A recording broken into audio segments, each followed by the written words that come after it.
দর্শক, সংবাদের শুরুতেই যেমনটা জানিয়েছিলাম, টঙ্গীর ইজতেমা ময়দানের আজকের পরিস্থিতি জানাতে আমাদের সঙ্গে সরাসরি যুক্ত হচ্ছেন সহকর্মী নাজমুল হুদা। নাজমুল, ইজতেমা ময়দানের বর্তমান চিত্র কি?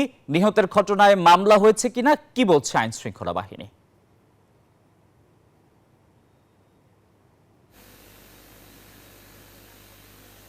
আসিফ টিপু, আপনাকে ধন্যবাদ। আপনি যেমনটি বলছেন এবং গতকালকে যে দুই দফায় যে সংঘর্ষের ঘটনায় কিন্তু জুবাইরপন্থী এবং সাতপন্থীদের মধ্যে সংঘর্ষের ঘটনায় 4 জন নিহত হয়েছে এবং সেই ঘটনাকে ঘিরে কিন্তু এখনও 144 দ্বারা জারি করেছে প্রশাসন। এবং সেই প্রশাসন আপনারা যদি দেখেন যে এখানে যৌথ বাহিনী কিন্তু নিরাপত্তার দিচ্ছে এবং আমরা প্রত্যেকটা মূল ফটকেই কিন্তু সেনাবাহিনী এভাবেই আসলে তারা মোতায়েন করেছে প্রতিটা গেটে। এবং আমরা যদি একটু ভিতরের চিত্র দেখাতে চাই যে আইন শৃঙ্খলা বাহিনী যে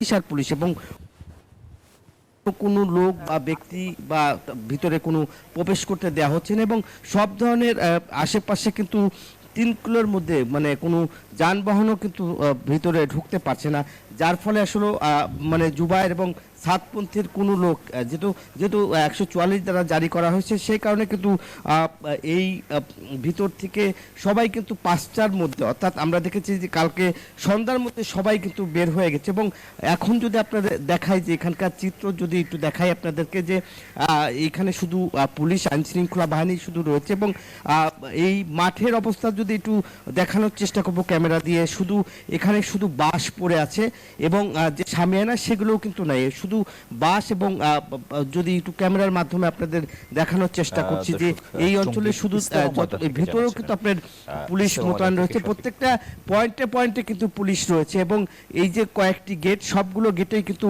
পুলিশ অবস্থান করছে। এবং আমরা যদি মাঠের যে চিত্র সেটা কিন্তু আপনারা দেখতেই পাচ্ছেন যে এই ঘটনায় যে থানায় কিন্তু বলা হচ্ছে যে আজকে পৃথক 2টি মামলা হবে বলে আমাদেরকে জানিয়েছেন এবং ওসির সাথে আমরা কথা বলেছি, তারা বলেছে যে এই ঘটনায় এখনও অভিযোগ তারা পায়নি, অভিযোগ পেলেই কিন্তু আসলে মামলা দায়ের করা হবে। এই ছিল টুঙ্গী ইজতেমা মাঠের ময়দানের সর্বশেষ খবর। ফিরে যাচ্ছি স্টুডিওতে, আসিফ টিপু।